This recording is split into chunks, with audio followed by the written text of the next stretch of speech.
बिस्मिल्लाहिर्रहमानिर्रहीम। अस्सलाम वालेकुम। आज 21 मार्च इतवार हम बात करेंगे हुकूमत पंजाब का एक और ग्रैंड ऑपरेशन कब्जा माफिया कैसे कंगाल हो गया, इसको जानेंगे। इसके अलावा आपको बताऊंगा मरियम का नैब के दरो दीवार हिलाने का ऐलान और बिलावल भुट्टो जरदारी की लाहौर यात्रा, इसको भी जानेंगे आज के वीलॉग में। अगर आपने हमारे चैनल को सब्सक्राइब नहीं किया, सब्सक्राइब कर लें और आपके कोई सवालात होते हैं तो कमेंट सेक्शन में आप अपने सवालात भी पूछ सकते हैं। मैं आपको बता दूं कि दिसंबर 2020 से पंजाब हुकूमत ने खसूसन जो है वो कब्जा माफिया के खिलाफ एक ऐसा ग्रैंड ऑपरेशन तरतीब दिया था जिसका सिलसिला अभी तक रुका नहीं है और इसकी कंप्लीशन जो है वो 87% कब्जे वागजार करवाए जा चुके हैं। और आज इसकी एक कड़ी हमें नजर आई जब 400 अरब से जायद अराजी मालियत की अराजी जो है वो वागजार करवाई गई। ये कब्जा लाहौर में जो है वो वागजार करवाया गया। इसके अलावा मॉडल टाउन में एक ऐसी अराजी थी जिस पर जो है वो कब्जा था, सरकारी अराजी थी, उसको भी वागजार करवाया गया है। पंजाब हुकूमत की जानिब से ये ग्रैंड ऑपरेशन वागजार करवाया जाना यकीनन ये बात शो करता है कि अब इस तरह के जितने भी माफिया हैं, चाहे वो कब्जा माफियाज हों, चाहे वो जो है वो दीगर माफियाज हैं जैसे शुगर माफिया है या बाकी जितने भी माफिया जो हुकूमत को ब्लैकमेल करने की कोशिश करते हैं, जो हुकूमत को टफ टाइम देने की कोशिश करते हैं, जो इस सारे प्रोसेस को जो है वो उसमें हायल आ जाते हैं, रुकावट डालने की कोशिश करते हैं। जब भी इस्लाह की कोशिश की जाती है, जब भी कोई ऐसा इक़दाम हुकूमत की जानिब से सामने आता है, तब ऐसे लोग जो है वो सामने आ जाते हैं और इनको पुष्ट पनाही हासिल होती है। जितने भी कब्जा ग्रुप हैं, आप पूरे पंजाब को देख लें, पूरे सिंध को देख लें, केपीके को देख लें, बलूचिस्तान को देख लें, जितने भी कब्जा ग्रुप हैं उनको फिर पुष्ट पनाही हासिल होती है सियासी लोगों की, सियासी बैकग्राउंड रखने वाले लोगों की। और खास तौर पर जो लोग कौमी असम्बलीज में, सूबाई असम्बलीज में मौजूद होते हैं, उनकी पुष्ट पनाही होती है, उनका असर रसूख होता है। और इसी असर रसूख को इस्तेमाल करते हुए ये लोग फिर जमीनों पर, सरकारी अराजियों पर कब्जे करते हैं और इन सरकारी अराजियों को अपने मकासद के लिए इस्तेमाल करने की कोशिश करते हैं। वजीर आजम इमरान खान के बहनोई की प्लाट पर लाहौर में जब से कब्जा हुआ, फिर उसके बाद जो है वो ऐसा ऑपरेशन तरतीब दिया गया जिसका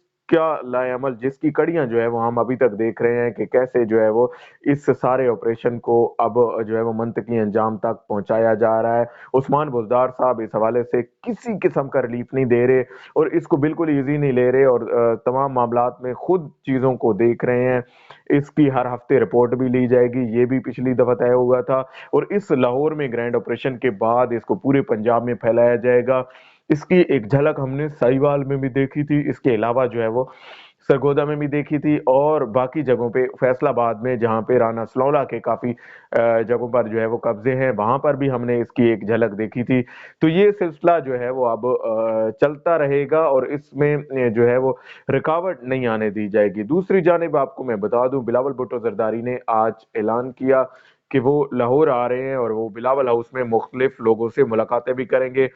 आया इसमें मुलाकात में मरीम नवाज का प्लान भी शामिल है और इसमें जो है वो खास तौर पर 26 मार्च को जब मरीम नवाज ने नेशनल अकाउंटेबिलिटी ब्यूरो नैब में पेश होना है, उस वक्त क्या सिचुएशन रहती है, आया उस वक्त भी बिलावल भुट्टो साथ रहेंगे? क्योंकि आज ऐलान किया गया फजलुर रहमान की जानिब से कि जब वो नैब की जानिब रवाना होंगी, जब वो नैब की जानिब बढ़ेंगी, तो उस वक्त पीडीएम के रहनुमा भी उनके साथ होंगे और पीडीएम के रहनुमाओं के साथ उनके कारकुन भी उनके साथ होंगे। एक एक ऐसा मंसूबा बनाया गया था जिसको हम पहले डिस्कस कर चुके हैं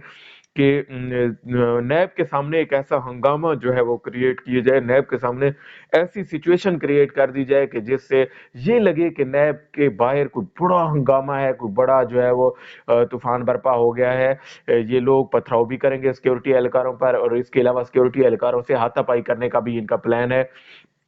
ताकि किसी न किसी तरह इदारों को प्रेशराइज किया जा सके, इदारे उस लेवल पर जाकर वो काम ना कर सकें जिसके लिए उन्होंने बुला रखा है। और खास तौर पर 1500 कैनाल एराजी का इसने जवाब देना है, उसकी डॉक्यूमेंटेशन इससे पहले ही कहा गया है कि आपने जो जो एलिगेशन हैं आप पर, जो इल्ज़ामात हैं आप पर उसके रिकॉर्ड्स लेकर आएँ, आप उसके डॉक्यूमेंट्स लेकर आएँ, उसके प्रूफ्स लेकर आएँ। जो इरादी है वो आपके नाम पर मुंतकिल हुई है, 1500 कैनाल जो रेवेंट के आपके महल के करीब है, जो आप लोगों ने गैर कानूनी तौर पर जिसका ट्रांसफ़र करवाया है, उसका सारा आप हिसाब लेकर आएँ, ताकि आपको दोबारा से ज़हमत नहीं, आपसे हम सवाल पूछते हैं कि आप जो है वो इसका हिसाब दें कि आया इसका सोर्स क्या है, इस इनकम का ज़रिया क्या है, तो आप वहाँ पे ये ना कहें कि मुझे तो नहीं पता, ये तो मेरे दादा की थी, ये फलां जगह, ये फलां की थी, ये फलां से मैंने इनहेरिट की है। तो ये सिलसिला नहीं होना चाहिए, बल्कि आपको बताना चाहिए कि ये मैंने फलां जगह से ली थी और ये मेरी इनकम का सोर्स है। ये हैं वो रसीदें, और रसीदों का मामला इनके यहाँ हमेशा से मुश्किल में रहा है। अगरचे नवाज शरीफ जब कौमी असम्बली के फोरम पर थे, उन्होंने ये जब स्पीच की थी उस वक्त ये बताया था कि हम लोग जो है वो जितनी भी रसीदें हैं वो हमारे पास हैं और हम लोग जो है वो उसको देंगे और उस वक्त जो है वो इसको पेश करेंगे जब भी मुअज़्ज़ज़ अदालतों को ये चाहिए होंगी। जब भी सोर्स मांगा जाएगा हम वो सोर्स देंगे, हम वो ज़राए बताएंगे, हजूर ये हैं वो ज़राए जिनसे हमने ये प्रॉपर्टीज खरीदे हैं, जिनसे हमने ये जायदादें खरीदे हैं, जिनसे हमने जो है वो ये जायदादें खरीदी हैं और जिनसे हमने ये प्रॉपर्टीज, ये एम्पायर जो है वो खड़ी की हैं। इसके साथ साथ मैं आपको एक चीज यहाँ पे बता दूं कि जब उनसे पूछा गया, जब वक्त आया कि एविडेंस मांगे गए, प्रूफ्स मांगे गए, उस वक्त इन्होंने अदालतों में कुछ भी जमा ना कराया, बल्कि उनका ये कहना था कि हम लोग तो ये प्रॉपर्टीज हमने तो इनहेरिट की हैं,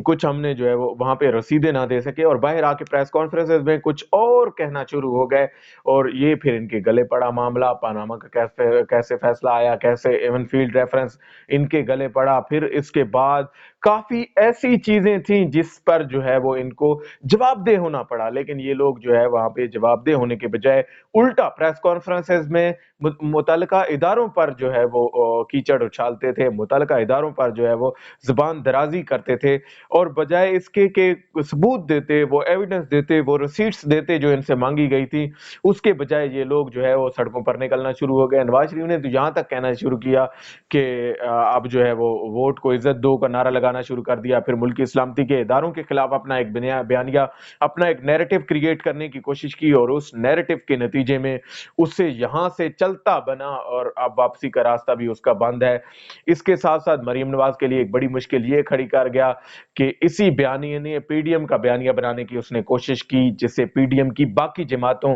खास तौर पर पीडीएम की सबसे बड़ी, सेकंड मोस्ट सबसे बड़ी जमात पीपल्स पार्टी ने इसे मुकम्मल तौर पर रिजेक्ट कर दिया, और उसने कहा कि हम ऐसे बयानी का सपोर्ट कभी भी नहीं कर सकते जो कि मुल्क की सलामती के इदारों को टारगेट करे, जो कि इस मुल्क के उन इदारों को टारगेट करे जो कि इस मुल्क की सलामती के जिम्मेदार हैं, जो कि हम लोग जब सोते हैं वो जागते हैं, वो हमारे बॉर्डर्स की निगरानी करते हैं, वो हमारी सरहदों की हिफाजत करते हैं, वो हमारी इंटेग्रिटी की हिफाजत करते हैं, वो हमारी इंडिपेंडेंस की हिफाजत करते हैं। आखिर उन इदारों को टारगेट करके आपको क्या मिलेगा? आपको ये रविश जो है वो खत्म करनी पड़ी, और अब तो उनके घर से भी ये आवाजें उठना शुरू हो गई हैं, खास तौर पर बिलावल, जो हमजा शहबाज ने ये बयान दिया कि आपको जो है वो जारहाना रवैया आप कम अज कम तर्क कर देना चाहिए। इस हवाले से जो भी अपडेट होगी उससे मैं आपको आगाह करता रहूंगा। आज तक के लिए इतना ही। अल्लाह पाक आपका हामी नासिर हो। पाकिस्तान जिंदाबाद।